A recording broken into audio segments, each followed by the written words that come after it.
Shalom, saudara-saudara yang terberkati melalui kasih karunia Tuhan Yesus Kristus. Semoga kita semua senantiasa berada dalam keadaan sehat dan baik-baik saja. Seperti biasanya, mari kita mempersiapkan hati kita untuk berdoa sebelum mendengarkan firman Tuhan. Bapa Sorgawi, malam ini kembali kami datang kepadamu dengan hati yang bersyukur. Terima kasih atas pertolongan dan berkat-berkat-Mu bagi kami di sepanjang hari ini. Terima kasih karena kami telah melalui hari ini dengan baik bersama-Mu. Dan saat ini kami telah mempersiapkan telinga dan hati kami untuk menerima berkat firman-Mu. Ajarilah kami ya Bapa, dan ubahkanlah kami seturut kehendak-Mu. Pimpinlah kami senantiasa berjalan di dalam jalan kebenaran-Mu. Terima kasih ya Bapa, dalam nama Tuhan Yesus kami berdoa. Amin. Saudara yang terkasih, dalam kehidupan sehari-hari, banyak orang yang memperhatikan kebersihan dan keamanan rumah fisik mereka. Mereka mengunci rumah, memasang sistem keamanan, dan membersihkan rumah secara teratur. Namun, seringkali kita melupakan pentingnya menjaga rumah rohani kita. Renungan firman Tuhan malam ini akan membahas pentingnya menjaga keadaan rohani kita, karena apabila rumah rohani kita kosong, maka kita akan mudah diserang oleh roh jahat. Mari kita mulai membaca firman Tuhan dalam Matius 12 ayat 43 sampai 45. Apabila roh jahat keluar dari manusia, ia pun mengembara ke tempat-tempat yang tandus mencari perhentian, tetapi ia tidak mendapatnya. Lalu ia berkata, "Aku akan kembali ke rumah yang telah kutinggalkan itu." Maka pergilah ia dan mendapati rumah itu kosong, bersih, tersapu, dan rapi teratur. Lalu ia keluar dan mengajak 7 roh lain yang lebih jahat daripadanya, dan mereka masuk dan berdiam di situ. Maka akhirnya keadaan orang itu lebih buruk daripada keadaannya semula. Demikian juga akan berlaku atas angkatan yang jahat ini. Dalam ayat Alkitab yang baru saja kita baca, Tuhan Yesus memberikan gambaran roh jahat yang pergi dari seseorang, tetapi kemudian kembali ke rumah itu dengan membawa 7 roh lainnya yang lebih jahat. Ada beberapa hal yang perlu kita perhatikan dari Matius 12 ayat 43 sampai 45 ini, yaitu hal yang pertama adalah roh jahat tidak pernah tinggal diam. Dalam Matius 12 ayat 43, Tuhan Yesus mengatakan demikian, "Apabila roh jahat keluar dari manusia, ia pun mengembara ke tempat-tempat yang tandus mencari perhentian, tetapi ia tidak mendapatnya." Perhatikanlah bahwa setelah roh jahat keluar dari seseorang, roh jahat itu tidak tinggal diam begitu saja, tetapi mencari tempat beristirahat yang baru. Hal ini menunjukkan bahwa roh jahat selalu bersikap aktif dan tidak akan berhenti mencoba masuk ke dalam kehidupan seseorang. Hal yang kedua adalah rumah rohani yang kosong mudah diserang.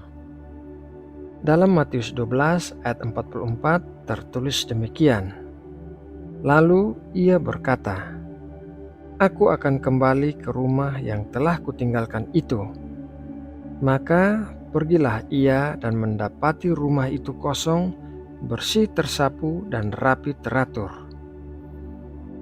Rumah yang kosong dan dihiasi indah merupakan simbol dari keadaan rohani yang kosong.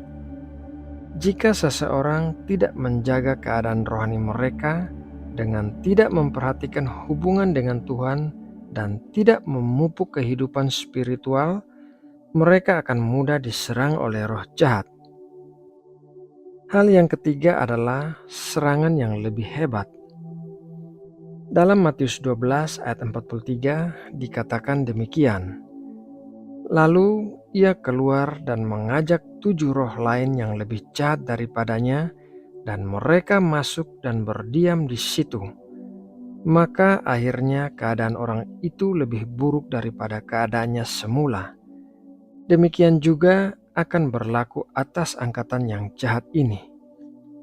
Ketika rumah rohani seseorang kosong, mereka menjadi sasaran empuk bagi serangan roh jahat yang lebih kuat. Belajar dari apa yang tertulis dalam Matius 12 ayat 43-45, kita harus selalu melakukan 3 hal berikut ini. Hal yang pertama yaitu pentingnya mengisi rumah rohani. Pesan yang disampaikan oleh Tuhan Yesus sangat penting bagi setiap orang percaya. Kita harus selalu menjaga agar rumah rohani kita terisi dengan kehadiran Tuhan dan pengaruh Roh Kudus. Ini melibatkan kehidupan doa yang konsisten, membaca dan merenungkan firman Tuhan, bersekutu dengan sesama orang percaya, dan hidup dalam ketaatan terhadap perintah-perintah Tuhan. Hal yang kedua yaitu mencegah serangan roh jahat. Rumah yang dihuni oleh roh jahat akan menjadi sarang bagi serangan yang lebih buruk. Oleh karena itu, menjaga keadaan rohani kita adalah langkah penting untuk mencegah roh-roh jahat berkembang dan menguasai hidup kita. Dengan mengisi rumah rohani kita dengan hal-hal yang baik seperti iman, kasih, sukacita, kesabaran, dan kebenaran, kita membangun pertahanan yang kuat terhadap setiap serangan musuh rohani. Hal yang ketiga yaitu mengambil tindakan pencegahan.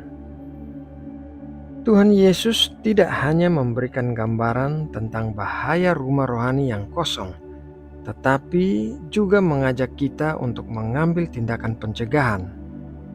Hal ini mencakup pengakuan dosa, pertobatan, dan pencarian yang sungguh-sungguh akan kehendak Allah dalam kehidupan kita. Dengan melakukan ini, kita memperkuat hubungan kita dengan Tuhan dan membantu menjaga agar rumah rohani kita terisi dengan kehadirannya. Saudara yang terkasih di dalam Tuhan Yesus, Matius 12 ayat 43-45 mengajarkan kita tentang pentingnya menjaga agar rumah rohani kita tidak kosong. Melalui perumpamaan roh jahat yang kembali dengan 7 roh lain yang lebih jahat, Tuhan Yesus mengingatkan kita akan bahaya ketika kita tidak menjaga keadaan rohani kita. Oleh karena itu, marilah kita berkomitmen untuk mengisi rumah rohani kita dengan kehadiran Tuhan melalui doa, firman Tuhan, persekutuan dengan orang percaya, dan ketaatan terhadap perintah-perintahnya. Dengan melakukannya, kita akan hidup dalam kuasa Kristus dan mencegah rumah rohani kita menjadi tempat bagi serangan roh jahat. Nah, saudaraku, demikianlah renungan firman Tuhan malam ini. Semoga memberkati dan menguatkan kita semua. Mari kita berdoa. Allah Bapa yang kami sembah dan agungkan di dalam nama Tuhan Yesus, kami bersyukur telah menerima berkat firman-Mu yang mengajarkan kami agar selalu memperhatikan keadaan rumah rohani kami. Kami akan selalu mengingat untuk mengisinya dengan doa, firman-Mu, persekutuan dengan orang percaya, dan ketaatan melalui perintah-Mu. Kiranya Engkau senantiasa menguatkan kami untuk tetap tekun dalam hal-hal yang rohani. Terima kasih ya Bapa. Malam ini saat kami beristirahat, kami berdoa memohon perlindungan-Mu melingkupi kami dan keluarga kami. Kami berdoa memohon Engkau memberikan pemulihan pada tubuh kami dan memberikan tenaga yang baru, agar besok pagi kami bisa bangun dengan tubuh yang sehat untuk bisa melakukan pekerjaan-pekerjaan yang memuliakan nama-Mu. Malam ini kami juga mau berdoa bagi bangsa Indonesia. Kiranya tangan-Mu selalu ada di atas Indonesia, memberkati dan melindungi negeri kami. Kiranya Engkau membuat Indonesia menjadi negara yang lebih kuat, stabil, dan makmur. Terima kasih ya Bapa. Dalam nama Tuhan Yesus, kami berdoa dan mengucap syukur. Amin.